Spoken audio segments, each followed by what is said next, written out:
Cognitive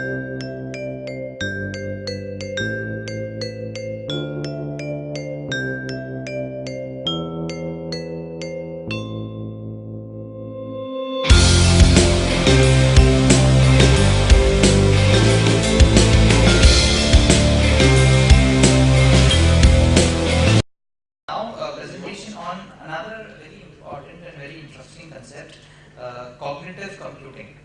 How cognitive computing will impact banks and the financial services. So again, a very important player in this technology, IBM.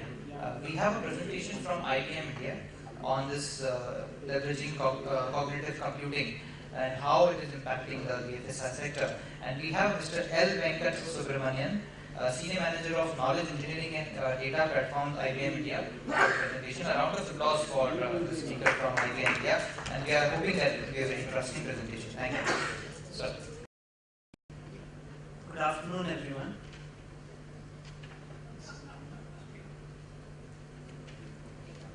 So it's a pleasure to be here, and I'm going to talk about how the banking industry, some of the technologies which are relevant there in terms of the cognitive technologies that we have from IBM.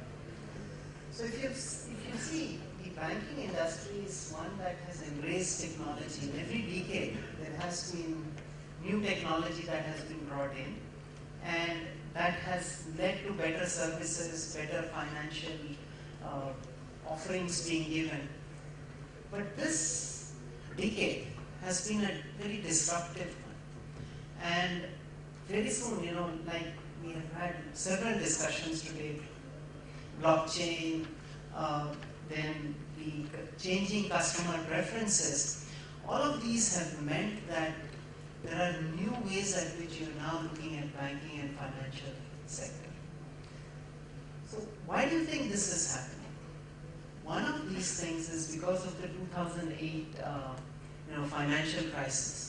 A lot of regulations were brought in at that time across the world, even in India, and that led to a lot of changes in the way technology was being used, compliance, in terms of how KYC was done. All of these changes were brought into the banking sector. The second is, the changing preferences or the way the customers are behaving today.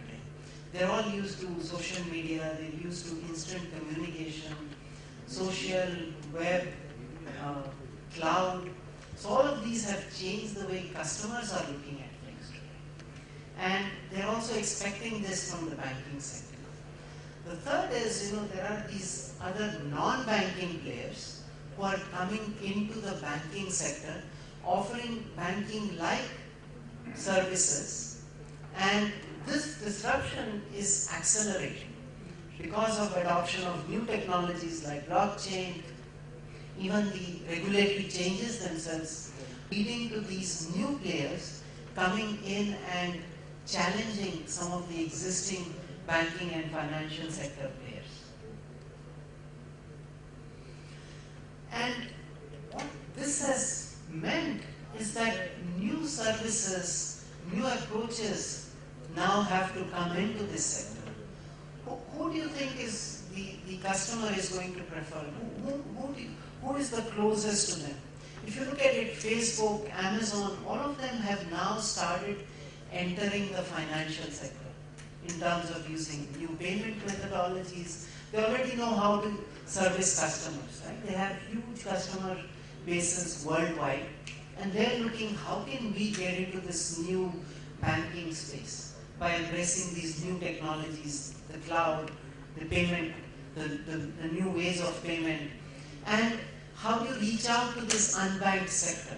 Because that's, if you look at a country like India, that's a huge proportion of the population.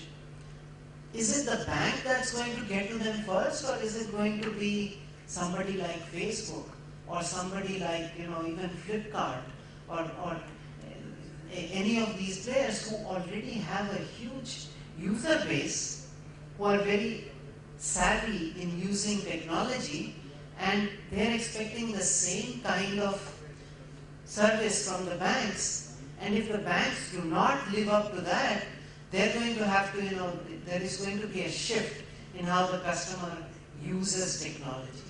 So all of that means today that, the banking sector has to very quickly adapt to this technology and start pushing new technology to customers who are expecting this from the banks. So if you look at, something like advisors, wealth advisors or any kind of banking advisors, today there are a lot of, robotic advisors, online advice, sorry. Is this person who is going and, saying that I'm offering you personalized service, is he doing better than that robotic advisor? And that's something, banks are struggling with because these wealth advisors are changing very frequently. There is a frequent churn. As a customer of a bank, I see my relationship manager changing almost every year, if not twice a year. And that means that, there is a churn in this, and that relationship which is there between the advisor and the customer probably isn't there, and it's very easy for a robotic advisor to come in and take that person's place. So there are, different places where technology is getting used. One is at the customer-focused level. The other is, where you're trying to optimize risk and make sure that you're compliant to the regulations that are there. And the third is in the operational efficiency space. In all of these, there is technology now available, and which will enable you to reach out quicker to service customers in a more effective and efficient way. That is now there, and it's now for the banking industry to actually take this and use it with their customers.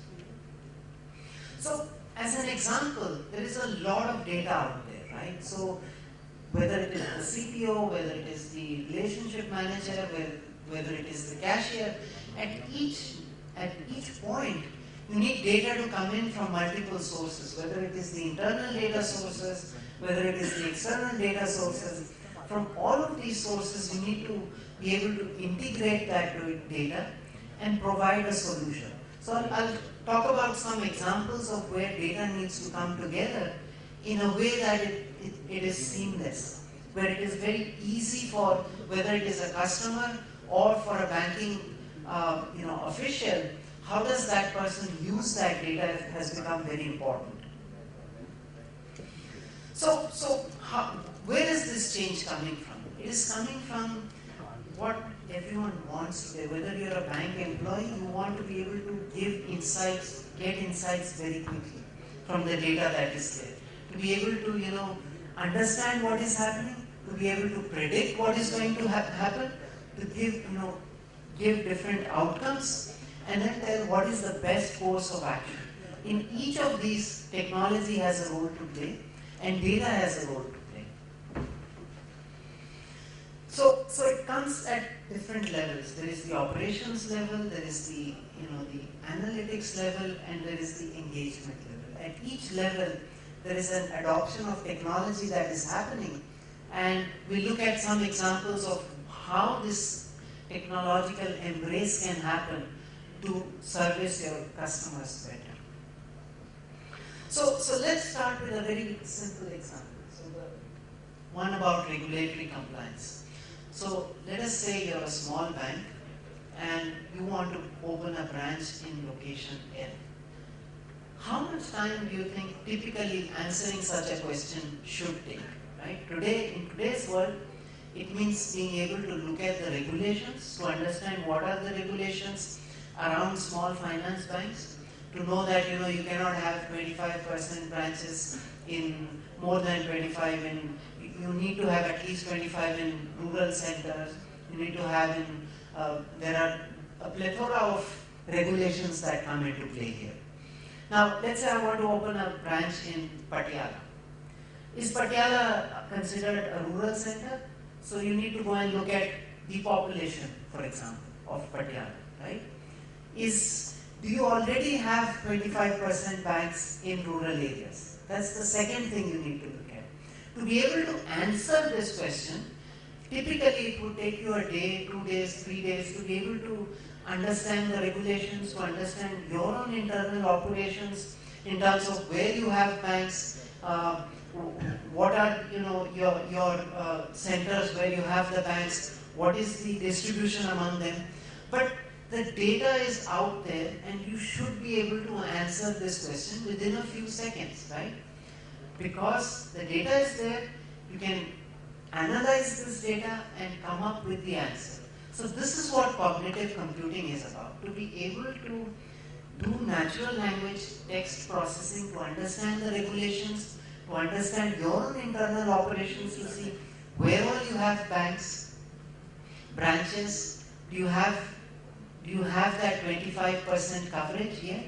Is Patiala considered to be a rural or a semi-urban or an urban center? All of this data is out there, and to be able to answer this question, you need to be able to understand this data and come up with that answer. And this is what the cognitive, banking or cognitive solution is about, to be able to come up with this answer from the multiple data sources and give you this answer within the time window at which you're looking at. Another example. Now this is, customers who want to understand maybe rules from things. So here is an example. This person bought a home insurance and they want to know certain coverage issues about that. Now, typically one would call up a call center, talk to an agent. There is a cost involved with that. But today that data is available within the bank, it's available outside of the bank. You have enough call center data to be able to train your system to be able to answer these questions. And here you have an automated service which can be sitting on your bank's website, where a person can come and type in these questions and get the answers. Because the data is there, it is just a matter of enabling this cognitive technology on top of your data to be able to answer the questions which the customer has. Of course, there can be tough questions. There can be questions that this automated system might not be able to answer, in which case, after a few seconds of interacting with the person on the phone or on the web, the system can say that I'm not able to understand the flow of this dialogue here, so let me connect you to an agent, a human agent. And hopefully the human agent is going to do better, but at that stage also you're going to assist the human agent to be able to answer better and faster. So that's again, cognition here is about understanding what the question is about, to understand what are the different answers, where is that answer going to come from? Is it coming from a regulatory document? Is it coming from my own FAQ? Is it coming from my internal documents? Is it coming from the terms and conditions which I shared with the customer? That understanding the system today has, and that's what cognitive technology enables you to do, to answer these questions for you. So this virtual agent or this, this automated agent understands data from multiple sources and is able to combine that, and given a question is able to come up with an answer within a very short window of time. Another example, a lot of banks in India today are struggling with stressed assets, bad loans, right? And why is this? Banks have a lot of models already in place which use structured data. They use data about revenue, stock price. They have models which do prediction. But why is it that bad loans are increasing at a fast pace? One solution here is to bring in, the unstructured, maybe news data, maybe analyst reports, bring all that data to be able to understand early trends. If there is a lot of, court cases against a company, it is not going to show up in the revenue in this quarter, but it might show up in 6 months down the line or 9 months down the line.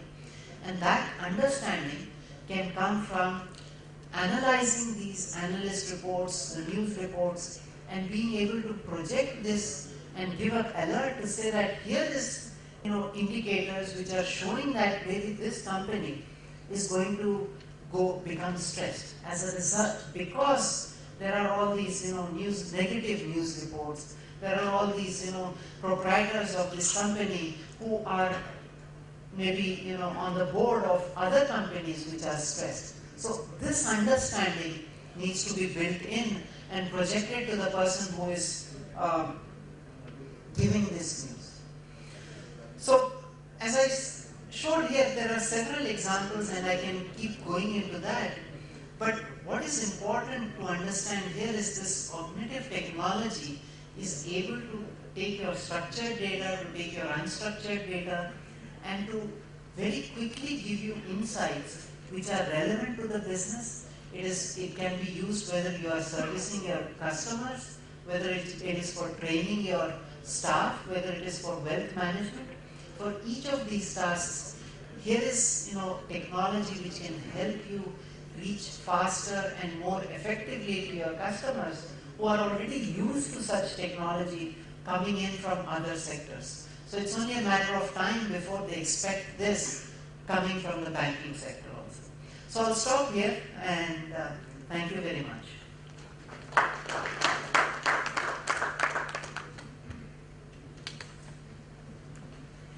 Thank you very much, Mr. Venkata Subramaniam from IBM India. Should I request Mr. Vasin to present a memento to another very good speaker from IBM India, Mr. L. Venkata Subramaniam, as a token of appreciation.